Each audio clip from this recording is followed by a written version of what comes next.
welcome back to another episode of the Daily Flip podcast. I'm your host, Alex, and today we're going to be flipping through a story talking about Donald Trump's new brand of executive action. And, of course, we will end today with our Daily Delight, a story meant to leave you feeling positive, ready to take on the day. But that's enough rambling for me. Let's jump in to our daily debate. So obviously, Donald Trump has taken a very different approach this time. What do you see as the key difference in the first few weeks, basically the crucial 90 days, the first 3 months of his presidency? What's the difference this time compared to last time? And I'd love to hear everybody's thoughts. I have some of my own, and we're going to get into them, but I want to hear what you have to say. So, our article today comes from our friends over at Real Clear Politics. And I think we need to start by defining what the presidency is, or at least has been. So for a long time, we had a system that enabled the leader to be a strong man. And what I mean by that is not literally a man and not literally strong, but to some degree, a person who had a vision and was willing to implement it. And they had to use these systems in place in order to leverage Congress or the Senate to actually comply with their vision. Now, does that mean that the executive was all powerful? Does that mean that they always got what they wanted? No, but they were able to have a forward-looking perspective, to have a idea larger than the moment, and to actively seek it. And that's not to say that the presidency has not had that since. The great example I'm thinking of is FDR. He had a big vision, and he was able to cudgel the Senate and the House for the most part. There were obviously some resistors, and obviously there were a majority of his party were in place, so there's nuance there. But even think of the JFKs, the Nixons, the Reagans, so on and so forth. And then you get into an era where Clinton is forced to work across the aisle. He's in a position where he does not necessarily have a majority. He can't just get whatever he wants passed. And you have the same thing with Bush, who has some of a majority, especially after 9/11, but even then there's some resistance. And then you get into the Obama, the Biden, and even the first Trump era. All of these last ones that I mentioned are much more participatory. They are a regulation-based administration. They are an executive order state, essentially. And Donald Trump is doing the exact same thing now. But what is this about? Is it about having advisors around him that are creating these regulations? Is it having a network of people that are essentially government employees for life, or at least akin to it, and therefore creating all these regulations and having a wise counsel around him? Or is his put in place in order to enable his vision? Does he put in all of these different communicators, so to speak? Because this article speaks specifically about some of the people that Donald Trump is putting into these positions and how they're effective communicators, and how it's about making sure that his vision, not the vision of these different agencies, not the vision overall, not that they're media trained, but rather that they're effective, they can speak on their feet, and that his vision is implemented across the executive. I think that while there is definitely a lot of executive overreach, or there are possible executive overreaches in a lot of these executive orders, and the way that he's trying to go about using the power of the executive, well, I think that there is a lot of overstepping here and really saying, hey, Congress, the Senate, hey, you guys just gotta stick with me here. You gotta just do what I want you to do, which is not what the executive is meant to do. It's supposed to be a check on them, and also they're supposed to basically be the power to start and end wars. Maybe national security implications come along with that when it comes to how they can actually use their executive powers. You know, tariffs right now, the Donald Trump tariffs, are all based on fentanyl because he has to have a national security justification in order to actually use the executive order power, in this case because of the law that was passed back in the day.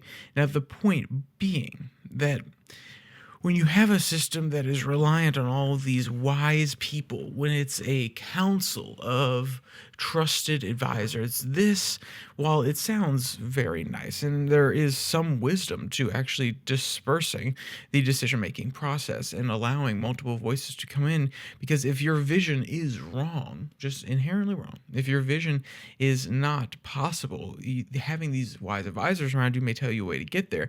They may bring different ideas to the table. These are all good things.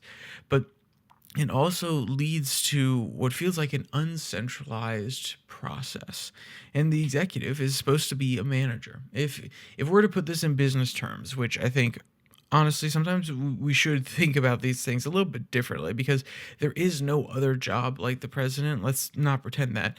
But essentially you are the CEO of an entire administration and a entire country, and you have to be able to juggle different ideas. You have to be able to bring in everything that these other people bring to you, the ideas that are coming out of your different groups, task force that you've created at your company, in this case the different agencies, and you have to be able to filter them, and you have to be able to make sure that they align with your vision if you have a lot of independence in your system. And that is what previous presidents would do. There's a lot of independence. They had a general idea, hey, we need to improve the lives of the American people.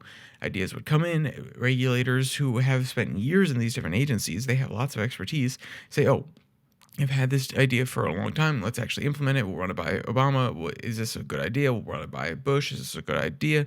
And then sometimes if you don't have a strong enough executive, they're not able to filter out what doesn't fit into the vision. Well, Donald Trump is taking a different approach, which is he has the overall vision, he has the implementation, and he's not exactly saying, hey, this is exactly how we're going to do it, because he doesn't know government as well as some people do. He has trusted enough people around him to actually appoint personas that will directly implement his vision alone, rather than come in with years of experience in these different areas. They have some experience. Tulsi Gabbard's a great example. She has some experience, especially with her military service, being on different select committees while she was in office, but that doesn't mean that she has the years of experience of thinking like a national security advisor or a information, basically an intelligence agency operative. Or you have Pete Hegseth, who was in the military. He had a nonprofit for a little bit, fighting for our veterans, but he hasn't had the time inside the Department of Defense in order to be entrenched and therefore have the exact same understanding of all the processes.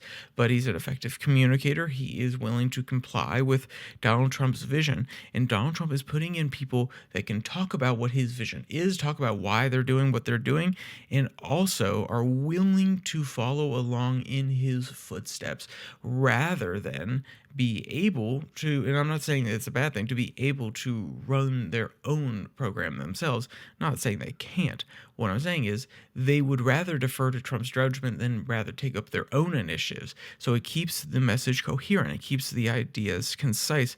It keeps everything in lockstep, which doesn't necessarily feel like a bad thing. It kind of feels refreshing after a long time of a bureaucratic system that is constantly working in order to, I don't want to say limit freedoms, but to directly interfere in people's lives more and more.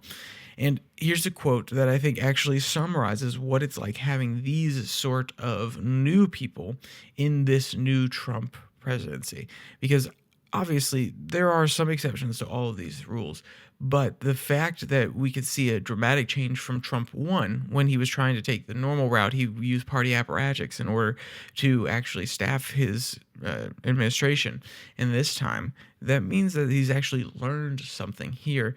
And I think this author actually hit something very important with this last paragraph in the article. Quote, Trump's second term will be a fundamentally different one from his first, though the appointees of Hegseth, Patel, so Kash Patel, Gabbard, and others, Trump is establishing a system of communication that will facilitate his command of the executive branch and the country.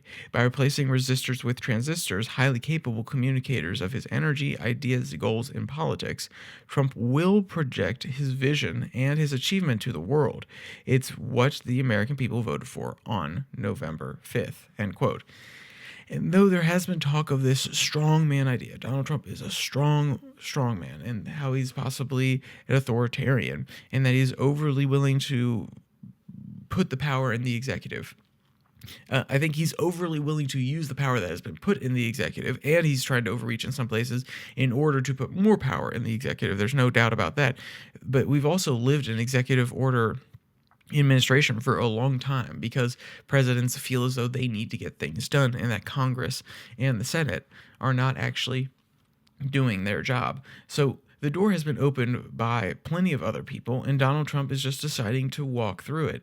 And is that necessarily right? No, I'm not going to pretend as though that he should sit there and say, you know what, we're going to use all of this executive power, and we're going to end around all of these different agencies and these different checks on me, essentially. But to deny that the American people want someone who has a vision, who will lead them, is not led by them necessarily. He's not sitting there saying, oh, what do the polls say? No, he has a vision, whether it's popular or unpopular. He at least mentions it, he tests it out, he likes it, and he follows through with a lot of it. That is what the American people are looking for, and that's some of the fundamental change that you'll see. Communicators for his idea is the main point the author's making, and I think it's actually a crucial one, and it really defines what I'm seeing and what probably you're seeing in the first 18 days at this point of release of Donald Trump's presidency. So, with all that, let's jump into our daily delight. I think we covered that one. If you want to check out the article, it's in the link in the description below, that like and subscribe button, so you can read the entire thing. But this article comes from thetrek.co, and the headline reads, Fogged Animals and foggy roads and farm animals. Goodness gracious. And it's an adorable one about a trekker going out and saying hi to the different animals on the path. Honestly, it's a cute article. It'll also be linked in the description, so go check it out if you want a little bit of a smile before you go into work. Or, considering this gets done at midday, while you're listening to us at lunch. So, also in the description, you can find the link to the podcast on Spotify, Pocket Cast, Podvine, as well as the Twitter handle at Your Daily Flip, where I post links to both these videos and the 6 and 6 videos that come out on Tuesday and Thursday, which is international news. It's 6 stories from around the world in 6 minutes or less. So, with all that said, there's only one more thing to say. Stay safe, don't die.